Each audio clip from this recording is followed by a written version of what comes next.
you also told me, like, when you were in solitary confinement, how you would be I don't know if this is when it started, then you said the way you were coping with this is you started reading the Bible, Yes. and you told me before how when you'd be reading the Bible, you would see this light go across the page, Oh, and that's just one of the things. So I really just poured myself into the Bible. I mean, I was on fire for God, and I understood at that moment, like, what being hungry for the word and thirsty for the water of, for the water of life or whatever. And that's exactly, I couldn't get enough. I just stayed.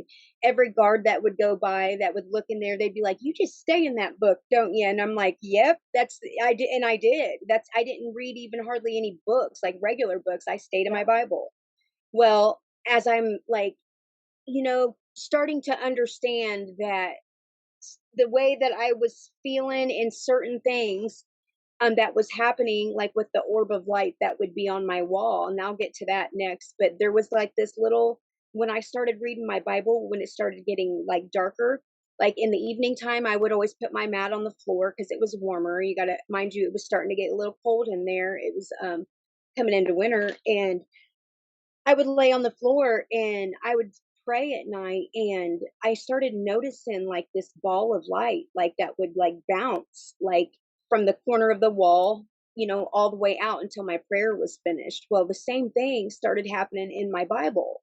I mm, started reading the Bible, and when I would open it up, there was like this, I can only explain it like a little green neon yeah, swirl is what it looked like. And it was like it stayed in the middle of my book. And I just remember, even in like, I would think, oh my gosh, I'm just imagining this. I would try to like, the devil would like try to like convince me that it was, oh, you're just imagining things. And so in the middle of the night, sometimes I would get up and just open my Bible to see if it was still there. And it would be.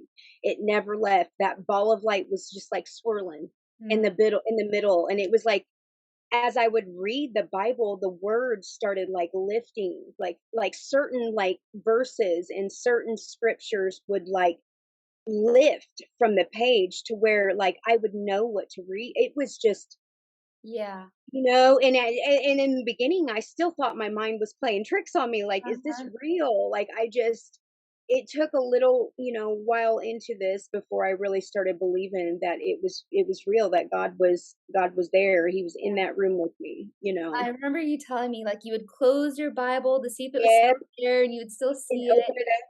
I I remember you did. telling me about the angel feet that you saw in your Oh, window. yeah, and then one night it was raining. It had been raining, and mind you, law in a prison, there's barbed wire and like fencing that like you're not getting in. There's nobody getting in like around the door, like the solitary confinement area I was at. There's no way that anybody could have got back there and walked around. And Right. so one night it had been raining, and it was like I had in the solitary confinement windows, they would always snow them out to where we couldn't see very well outside. But I had like where people had picked the snow off here and there. Like I had like these little splotches of areas where I could see. Well, I had picked off enough. I had been in there so long. I picked off enough. I had a good little area going on where I could see outside. And I like to be able to lay on my mat when I did yoga during the day and see the sun. And so one, like I said, one evening I got to look in, and there were, I thought like there were I saw the handprints first, but right under, I started looking down under the handprints, there were two sets of handprints. There was also feet prints. So who, like, that was like my, I guess, confirmation, because yeah, the handprints could be easily explained away, but the feet prints, bare feet prints, I thought, Bare like, feet. yeah. So I started reading like the Bible, and everything I looked up, like it was like basically telling me that that was God sending an angel, like a messenger of the Lord.